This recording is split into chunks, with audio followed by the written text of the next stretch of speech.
Hello, footy fans, and welcome back to the Chip and Chase podcast on a Wednesday, ready to rip and tear into everything that was in round 25 of the NRL Supercoach season and looking ahead to round 26. A lot of that could mean this week is your grand finals if you have made it that far.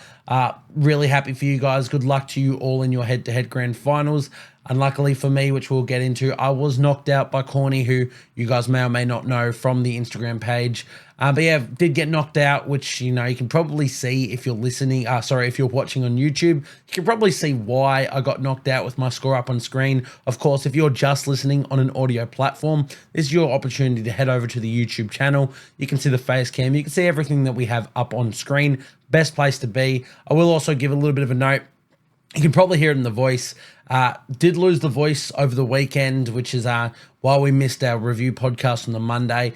It's sort of recovering, but yeah, do sound a little bit scrappy. We'll probably not have as much to touch on in this podcast as well. There's just sort of running out of things like, trade plans at this end of the season. We'll look at, the best trades out there. But for me, I can't really talk about trade plans now. We are very much out of them. But let's have a look at how we scored in round 25. A score of 1,260. Yeah, not ideal. Dropped us down 1,601 positions into a season rank of 6,991st. Yeah, really disappointing. You'll get to see how, that all came to be. Definitely not what we want to be doing at the back end of this season. We really want to be going up in ranks. We still wanted top 1,000 as the goal. Can still get there, I'm pretty confident in. I know last year I made massive strides in the last week. I think I went up like 3,000 positions in 1 week. So we can probably get there. Just need things to fall our way. A lot of restings and whatnot, which we're going to get into. A lot of teamless snoozes, which we'll talk about. And how that affects my team, how that may be affecting your teams. But yeah, as we said, 1,260. It's a bit disappointing. Puts us into a total score of 28,724. So still top 4%, but we want to be top 1,000 scores or at least top 1%. So disappointing week. Let's have a look at why exactly that week came to be. Starting with the team, there's a few good things in here, which is a bit of a shame. Like 129 from Harry Grant at hooker. We're cheering. We're absolutely loving that. One of his best scores of the week. As you guys can probably see right now, or you probably already know, the Storm have mass rested players. So he's not named to play this week, which, we always accounted for this. We knew this was sort of going to happen. Sort of stuffs us around a little bit, but that's why we should have probably kept the trade. But happy with the sort of trades that we made last week in the end. 129 points. If he isn't to play another game for the rest of the season, pretty happy to own that and to at least get that 129 at the back end there. Jake Simpkin, our other hooker, did not play. The forward pack, front row position, Adam Fiddle-Blake 77. He's just keeps working hard. And Jack DeBellin 44. Yeah, Dragons are quite confusing with what they're doing with him. He pumps out a massive score when he's on the field, and then they just didn't put him back on. And I'm like, what's sort of going on there? So yeah, I really don't know what the go is there. Look, 44 points will take it, but I was hoping for... He looked like he was on for a 60 and just never came back onto the field. But 44, we work with it. Josh Curran, he was the late withdrawal, didn't play. And Terrell May only punched out 24 points. He didn't get on until the final 20 minutes of the game as well. So a few interesting ones going on in our front row position. Happy to own Adden, though we will be without him next week with the Warriors on the bye. What we do in that front row position remains to be seen. Let's have a look at the second rowers. Angus Crichton, 132. He's back to his best. Lovely. 98 from Britton Nichotar, who was insane as well. Only 42 from David Fafita, but he did go off the field for a bit with a head knock. Did come back, but yeah, 42 points not ideal. Bo Fermor, who came back into the side, didn't play him, and he scored at 88. So that was a bit of a shame that we missed out on some points there. That would have actually got me across the line in my head-to-head prelim final as well. So, what can you do? Wasn't really going to play, rest David Fafita for him as much as I love Bo Fermor. You can't really do that. It's just you don't really see those things happening in a game, and so be it. One of the people that we did play, though, Homole Olakawatu with a reserve tag, 58 points. Also a sin bin in that. He hasn't been that great, to be honest, for a fair while now in Supercoach stats. So 58 points, it's something. It's nothing wrong with it, but would have liked a bit more, and we would have got a bit more. That would have been a 70-plus score if he wasn't sent from the field, but what can you do? A lot of people own him. We all cop the same thing. Viliami Fafita, enough, did not play. Sam Walker at halfback, 68 points from him. Another game where the Roosters put on a really good score, and he didn't get too many attacking stats. So 68 points again, just at face value, pretty happy with it, but would have liked to have seen a little bit more. DCE, who we brought in, not happy with this trade. Actually, look, let's be real. The last two trades that we did, I'm not overly happy with either of them. Daly Cherry Evans being one of them. I think, he's going to play the rest of the season, which is a big thing, but I probably wish I would have held now to move to Nicho Hynes, who we'll speak about in a little bit.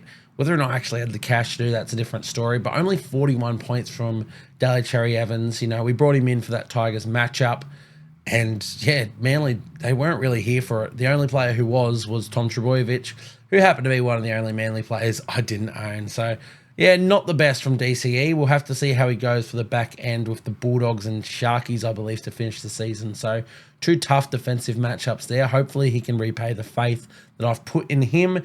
Jai Gray was our 5'8". We played him over Jaden Campbell.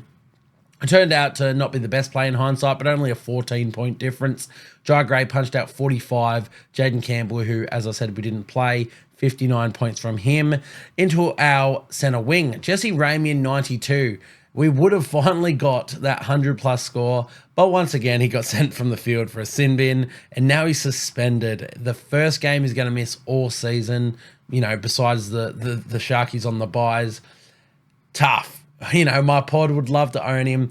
I'm pretty sure we can cover it. I haven't fully looked through my squad, to be honest. I saw what I scored this week and then haven't looked at the squad since then. But yeah, 92 points, still really good. Just would have liked that 100-plus as well. Dominic Young, 35. Now, this is crazy because that's a 35 with a try.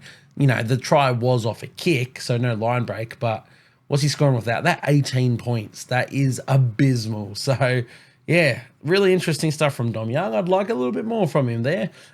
Ruben Garrick, 61. He was our vice-captain. Didn't end up looping that. We had faith in Manly, and they really let us down, so yeah, 61 points, not great. And Greg Marju, 38, not great as well. The Knights just do not want to attack to the left-hand side for some unknown reason. It's working to the right. Fletcher Sharp scoring 1 million tries. Dane Gagai's playing out of his mind, who we did outline as one of our pod buys last week. But I would love to see them head back to the left-hand side so Greg Marju can pick up some attacking stats. Our bench or reserve centre wings, Valentine Holmes did not play. Kayla Ito, 91 points, love that, was one of our reserves. And Casey McLean, who we didn't play, scored 21. Then our fullbacks, the captained Dylan Edwards pod play that we brought in, 56 points, doubled to 112. Yeah, what can you say? You really think goal kicking for the Panthers against the Raiders, trying to stamp their authority, seemed like a good idea. It evidently was not. The Raiders were the better team, and Dylan Edwards just didn't play all that good. He kept, he got through a lot of his work, but he seemed just a step slower. Wasn't really breaking as many tackles. I don't think that really would have mattered, to be honest. It's just a shame because, the other two massive gun fullbacks, your Tedesco and your Trbojevic, they both killed it, and I didn't own either. In hindsight, Tedesco might have been the play, not Trbojevic. I'm still off Trbojevic. Trbojevic for the week would have been the play, but I don't like their next two matchups all that much. The big thing that worried me about the Roosters was I thought they were going to rest. But now that the Panthers have lost, that puts Roosters into second place on the ladder, which means they're now playing for a home final. They're not going to rest players. So all of that aside, I should have just brought in Tedesco, but it's all hindsight. I still believed in the Panthers to really get it done against the Raiders. Didn't happen. We live with that. Not happy with him as my captain, considering, could have done Ramian's 92, Ilo's 91, Nikita's 98, Crichton's 132, Grant's 129. There were a lot of other options. 56 was one of my lowest scoring players of my round, and he ended up being my captain. But that's Supercoach. That's the risk that we took as a pod play, hoping that he just, plays well for these last couple games and, repays a bit of faith in me. And, of course, our last player was Callum Ponga. 97 from him as well. We could have even captained him and had a better week and at least won my head-to-head matchup. But that's how the cookie crumbles. That's how the team lined up. Let's go a quick run through round 26, the team list changes. As I said, we're going to try and do this one quick. The throat's already not liking this whole podcast thing. And also trade section, it's going to be shorter because I can't do trades anymore. But kicking things off on the Thursday, the Cowboys take on the Storm. Now, I said I would love to rest my voice. Not going to be able to happen against the Storm here, unfortunately, because they have made mass changes. But let's speak on the Cowboys first. They're back from their bye, and I don't see any changes. Jason Tamalolo actually returns from his facial cut, and Jeremiah Nanai also returns into the starting side. For the Storm, though, lots going on here. So I'm just going to read through what they've said down here. So the Storm have opted to rest Jerome Hughes, Harry Grant, Will Warbrick, Jack Howarth, Nick Meaney, Nelson Asofa-Solomona, Josh King, Sean Bloor, Eli Katoa, Trent Liero, Tui Kamakamitha. 11 players have been rested. So Dean Eremia, Marion Seve, Young Tonamapia all join the back line. Grant Anderson goes to halfback. Christian Welch finally joins the side, as does Alec McDonald. Tyron Wishart starts at hooker. And Lazarus Vailepu will start. And Keegan Russell-Smith, Tristan Powell, Ativalu Lisati all make their NRL debuts. Very Supercoach relevant for a lot of players there, particularly Harry Grant, Jerome Hughes, Eli Katoa are probably the main three that are going to be really integral. But there's definitely people out there who own Will Warbricks and Jack Howarths, Nick Meaney's, Nelson's. There's a lot that goes on there. Interesting. It's sort of one of the only teams that have gone and done this resting. They've just done so much that it really makes up for every other team. But yeah, we'll have to navigate that Storm situation as best we can. Next up, Bulldogs and Seagulls. For the Bulldogs, Stephen Crichton has been suspended for a week for that tackle on Roger Tuivasa-Sheck. That should have seen him, by the way, not sin-binned. He should have been sent off for that tackle. And the refs are genuinely just, I can't put into words how bad the refereeing is at the moment, because that is ridiculous. But he is suspended. And that means Jacob Kiraz moves to centre and Jarrell Skelton comes onto the wing in their only real change. Josh Curran also returns to their bench. For the Seagulls, Tommy Talau comes back into the centres, which moves Tolatau Kula to the interchange and Jordan Chan Kum Tong out of the squad. Matthew Lodge also gets his way onto the bench for his first game in a fair while. Corey Waddell also out suspended, but not too relevant Supercoach-wise. Next, we have the Panthers. So, Paul Alamotti and Sania Taruva come into the side for Casey McLean and Dane Laurie. Both of those two players dropping out. Not a whole lot else going on there for the Panthers. For the Rabbitohs, not a whole lot here either. Cody Walker obviously returns to the side after his concussion. And Cameron Murray was named but has unsuccessfully challenged his downgrading of his high tackle, so he's been suspended. So he's named at the moment, but wait and see who they move to lock. You'd assume it's probably Keon Kaloa-Matangi, but we don't really know. My guess is Keon to lock, Host to second row, and they'll bring up someone onto their bench.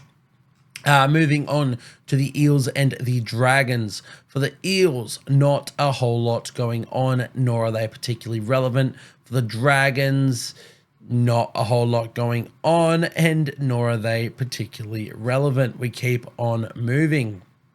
Dolphins, nothing going on here either, at least nothing relevant. And for the Broncos, nothing going on here that is relevant either. This is quick fire. The only team that needed speaking was apparently the Storm. The Sharkies, they do get back Siosifa Talakai, who comes in a straight swap for Jesse Ramian, who was suspended, as we mentioned. Sione Katoa also comes back on the wing. Can't remember who he's replacing, though. Cannot recall, because Sam Stone Street's still on the side. Who dropped out? Hiroti, who was the late call-up. That makes sense. Beyond that, not much. For the Warriors, Charles Nickel-Klukstad has moved to centre to cover Roger Tuivasa-Sheck, who was out with concussion in their final game. And that also means Tane Tuapiki starts at fullback, and Ali Leotau also comes into the other centre position for Adam Pompey, who misses their final game. This is Sean Johnson's final game ever as well, so this is a game that I will be at. If any of you guys are at this Sharkies Warriors game, swing me a DM over on Chip and Chase, and I would love to catch up with you and have a bit of banter with you, but not too much on there either. For the Knights, they welcome back Bradman Best into the centres, which I'm hoping means some good things for Greg Marju. Hopefully he can actually get some ball on that side now. We'll wait and see, which moves Dylan Lucas back to second row and Kai Pearce-Paul out with that pretty gnarly cut that he got on his leg. The other man that comes in is Brodie Jones, starts at second row with Tyson Frizzell dropping out of the side as well. I believe there's an injury there. For the Titans, not much going on here that I can see. Just once again, AJ Brimson is now fully out for the season. They're going to do surgery on his groin to fix that, which means Philip Sami starts at centre. And then we have the Roosters and the Raiders. Is that the final game of the round? Final game of the round, Roosters, Raiders. Michael Jennings comes into the centres for Joseph Suali'i, who is out with a neck injury, I believe that was. Brandon Smith also comes back into the side after missing last week. He comes straight in at hooker. Connor Watson also back on their bench. And there was another one that I thought happened there. Oh, Jared Warrior-Hargraves suspended again, which means Nafahu White gets onto the bench. For the Raiders, they have made seemingly no changes there. Yeah, same side that did it last week. So those are all the team list changes. Let's have a look at trades. Now, we start things off by looking at the most popular trade ins and outs. Let's start with the most popular traded out players. Nathan Cleary, number one, makes a lot of sense. If you've kept Nathan Cleary to this point, you are probably looking to move him on to Nicho Hyne. So let's talk. No, we'll wait a bit on Nicho Hynes. He actually features in the pod buys because he's low ownership. I assume he won't be by the end of this round, but pod buys nonetheless. So Harry Grant is the second most traded out. Also makes sense. Melbourne could very much rest him again next week. They've already wrapped up the minor premiership. If I was the coach, I'd just not play them. Yeah, I'd give them 2 weeks off. But maybe you want a little bit of game time coming into finals, so we'll have to see. Either way, if you need a hooker this week, selling Harry Grant makes sense. And we do outline a certain hooker option in our pod buys as well. Eli Katoa and Jerome Hughes, so 3 Storm players, all who are rested, are the second, third, and fourth most traded out. And then Api Coruscant, the 5th most traded out on the buy. Again, if you can cover him for a week, I would, but I assume the people who are trading him probably can't cover him. I'd even look to get an AE maybe. But let's look at the traded in. Number one, Jacob Liddle. Now, he's another man that we will be looking at in our pod buys. We mentioned him last week. He's absolutely killing it. So we'll talk a little bit more about him in depth if you're looking to bring in a hooker into your side. Matt Burton, the second most traded in. Yeah, sure. I mean, I don't hate it. 5/8 halfback to finish the season. Bulldogs fighting for a good position on the ladder. Don't hate it. Sam Walker third. I mean, if you didn't trade Cleary last week and you're trading to Walker now, I'd probably go to Nicho Hynes, but that's just me. Angus Crichton, the 4th most traded in. If you don't own, makes sense. And Zach Lomax, the 5th most traded in. You know how I feel about Zach Lomax. Love that trade in. Let's look at the pod buys. Here it is up on the Instagram. So once again, if you're listening on an audio platform and you can't see what we're talking about up on screen, this is over on my Instagram, the Chip and Chase podcast Instagram. So whatever you're listening to, whip out your phone, pull this up, and you can follow along with whatever I'm speaking about. But these are our best buys for round 26, point of difference players. Only the 2 rounds left, so we're just looking in the very short term and trying to get some higher upside players to help you along your tracks, starting with Jacob Liddle. Now, we spoke a little bit about high upside. He doesn't have the highest of upside, but hooker at the moment, pretty important position, and let's talk about why. A bloke we mentioned last week becomes even more appealing with Harry Grant's resting and Api Coruscant on the bye this week. Liddle has quietly gone about his business to be the most consistent gun hooker all season, averaging 74 points per game since round 12. Auto emergency players can be an absolute nightmare at this point of the season, so it's really important to secure your hooker role to avoid getting those low scores. And Little is all but guaranteed to play the remaining 2 games with the Dragons fighting for the 8. He's not only safe, but he has the potential to go big with the 2 relatively easy final games. Love him as a purchase. There it is. That's all set up on everything that was written there is what I've, needs to be said. As I said, the stats are up on screen. Pretty important when you're looking to buy players. So once again, if you are listening, go have a look at that post. This is the stuff you want to know when buying players, not just pod players, but buying players. So give that a look in. Let's look at our next player and let's do an extended talk about him. Nicho Hynes. Prince Nicho has been named on the extended bench for the Sharks in round 26, and he could be worth the early trigger if you still own Cleary. Keep an ear out for any news on whether or not he is going to play, but he has the potential. But he has to be considered regardless. If you need points at the back end, then getting one of the top 3 best Supercoach players at low ownership is an absolute steal. Risk versus reward. That's the thing. The Panthers play in round 3, so if you still own Cleary, you need to sell him to Nicho Hynes before the Panthers play, because otherwise he locks out despite not playing. So we don't know, whether Nicho Hynes is going to play or not, because he's only named on the extended bench. So you're going to want to keep an ear out and listen into all sort of sources on Twitter, on Instagram, all those sources that you have, or people that have those sources. Listen out so you can know whether or not he's playing. My advice, and from what I'm hearing from others, I do think he plays this round. I do think he is a late inclusion. Whether or not, that officially gets announced until the Sharks play, we won't know. You're going to have to make that decision earlier than it's going to be announced. But the thing is, if you're trading a Nathan Cleary to him, Nathan Cleary is out for the last 2 games. So if you trade him and he locks out and Nicho Hynes doesn't play this week, sucks. But he definitely plays next week. And he's the best halfback option, in Supercoach. He's one of the 3 top 5 best players in Supercoach regardless. So I would be looking to bring in Nicho Hynes if I had those trades. I, of course, don't, so it doesn't really affect me. But, if you want to really shoot yourself up those ranks, get the best players. And Nicho Hynes at currently 6% owned, obviously that'll go up a little bit. It can't go up too much. There's not too many people out there that have a plethora of trades left. So if you are one of those people who have secured those trades and you might still own Cleary, even if you don't own Cleary and you want to move on a Daly Cherry Evans or a Jerome Hughes who's been rested, Nicho Hynes I genuinely think is the best option. So worth considering, but it's going to be a risky one because you might have to pull that trigger before you know he's going to play. So keep your eyes and ears out on whether, on the news to see if he's playing or not. Let's move into our last player, Christian Tuipulotu. Another man I mentioned last week was Tuipulotu, who I really liked with the Dragons' final draw and with his solid base. I'm not entirely sure who goes massive to finish the season in the centre wing position, but you've got to think that the Dragons playing for their season throw caution to the wind, and if they do, then Christian is worth a look. Obviously, Lomax is the preferred buy, but he is substantially higher owned and more expensive. Hence why Christian Tuipulotu is at 1% ownership. So if you do want a slice of that Dragons cake, then Christian could be your man. I don't know about this one. This one's sort of a vibe pick. I just really like, players with a bit of base, which he certainly does have. He gets through his work in a game.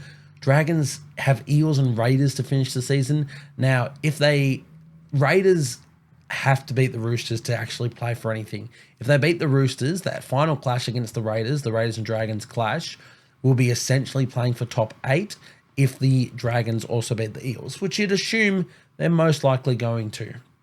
It is a strange game, though. So let's bank on the fact that the Raiders probably aren't going to beat the Roosters, which puts them out of finals contention. It could then be an Eels side sitting on last on the ladder for the Dragons, followed by a Raiders side with nothing to play for in, home, and that's a Dragons home game.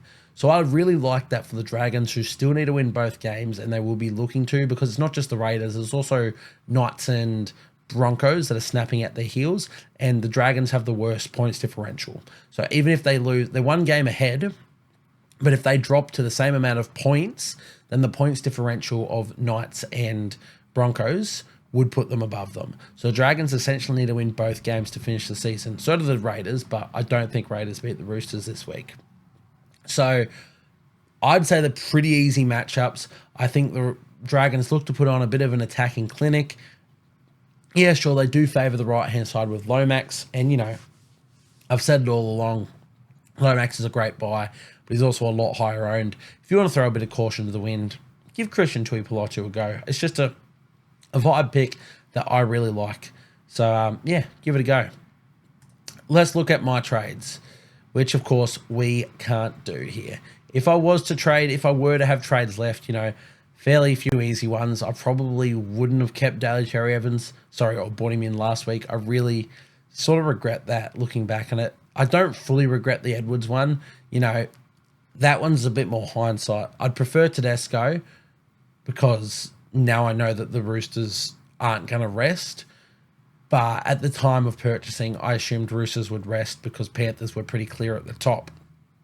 So I don't fully regret it. We'll have to see how he goes to finish the season. The Cherry Evans one, I'd love to have not done that and then got in at Nicho Hynes this week, but that's how the cookie crumbles. And the other man I'd look to sell is Harry Grant, just so I could get a slice of that Jacob Little and have a hooker to finish the season. But doesn't happen. We're going to trust in, as we said, the depth of my squad to finish it. So let's look at sit v starts to make that happen. Now, hooker, obviously, we don't have anyone. Harry Grant and Jake Simpkin both not playing. We will be copying an auto emergency this round. That's something that we spoke about with Jacob Little. Now, if you are new to Supercoach and you don't know what auto emergency is, or AE for short, it's essentially the player. If you play someone in Supercoach who doesn't play, Supercoach will give you the lowest scoring player from your non-playing players as your score for the week, but only once. So if you played 3 players who didn't play for the week, you only get 1 extra score added to you. So in this case, I can't play a hooker because there's no Grant or Simpkin. So I will get whoever's the lowest scoring player out of, you know, Josh Curran, Terrell May, Bo Fermor, Jaden Campbell, all these sort of players that I might not be playing. So let's look at my sit v starts at the moment. The thing about this is I'm going to play Jake Simpkin over Harry Grant. Now, as we said, play isn't the right word because he won't be playing. But I'm going to put him in the starting side regardless because the Storm play on the very first game of the week. So if I want to loop, which essentially have the shot of a free VC loop this week, I can't have Harry Grant being my non-playing player to loop because he plays in that first round. So we've put Jake Simpkin in, which allows us to VC someone like Valentine Holmes, but we'll get to captains in a bit. Because Manly, they play in the second game, so it doesn't give me too much option, but it does give me an option which Harry Grant wouldn't allow. So Jake Simpkin is currently my starting hooker. The front rowers will continue to be Adam Fanua-Blake and Jack de Belin. I'm just not sure on Josh Curran with his injury, and Terrell May after not getting on the field last week. Not really sure on them, so I'll at least lock in the 40 to 50 points that de Belin can get me. Second row, we're keeping Crichton, Nikota, Fafita. Are we keeping Olakau'atu? Potentially. Let's take all of our reserves off and we'll work that through in a second. Let's just focus on our starting side. Halfback, we will be starting Sam Walker again. 5'8", we'll be starting Jaden Campbell this week over Jai Gray. The Bunnies have the Panthers, unlucky. And the Titans have the Knights, who I still don't trust the Knights. So I'll give Jaden Campbell a play. Centre wing, Valentine Holmes, Dom Young, Ruben Garrick, Greg Marju. Let's maybe Marju. Kale Iro, definitely. So we'll go those guys. And then fullback, let's start Kalen Ponga this week. So now let's look at my reserves. Dylan Edwards will definitely get 1 reserve. Smack bang.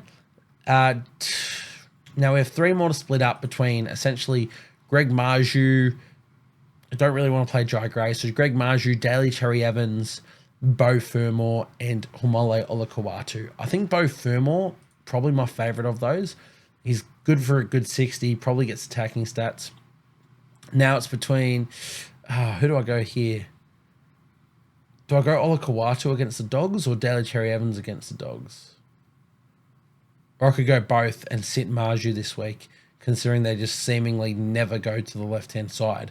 But they have Bradman Best back, so maybe they go to the left. I'll play Greg Marju because fuck it, why not?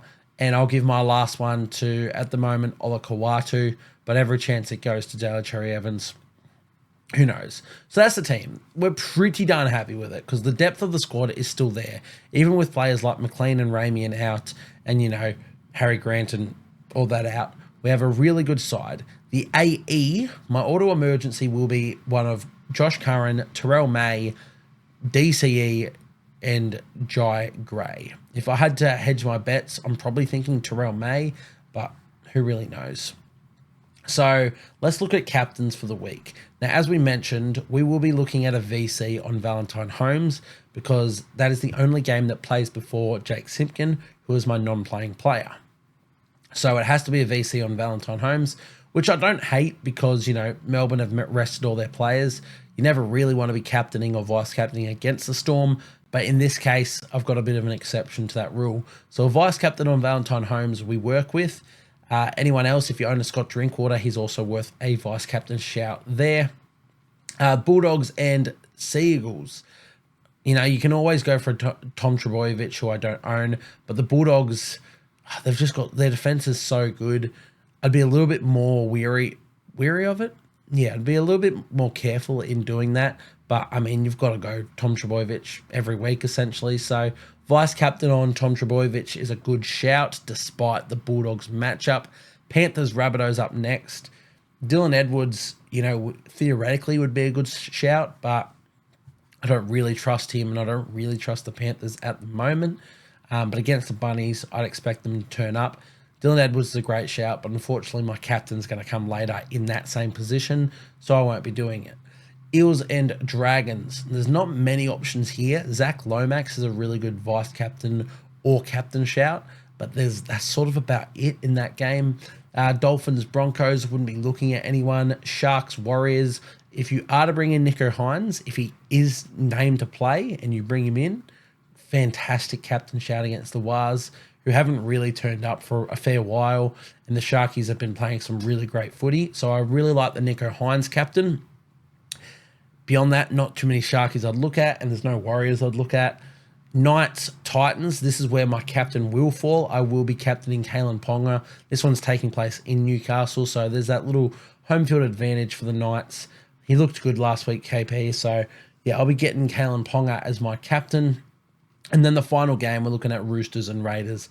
James Tedesco just makes the most sense there if you're looking at that. But that's my vice-captain and captain. We're looking at Valentine Holmes and Kalen Ponga as our captains. And we vice-captain and captain, respectively, I should say. And that one will wrap us up. Apologies about this one. Hasn't been the best podcast. Hasn't been the most entertaining. Hasn't flowed the best. My mind's scattered. It's all over the place. But we're just trying to get these ones, grinding them out despite, the state I'm in. But once again, thank you guys for tuning into these ones. I really do appreciate the support we've had along this entire journey. We've got one more week after this left of Supercoach. Of course, we will continue doing the normal the normal NRL content on the podcast and over on the page. So keep up with that if you guys are interested. Really appreciate that. And as I said, we've got a lot more planned for next season. So stick around with us and we'll be back much better next season. Good luck to all of you in your head-to-head grand finals this week. And thank you guys for tuning in. And I'll see you guys next time.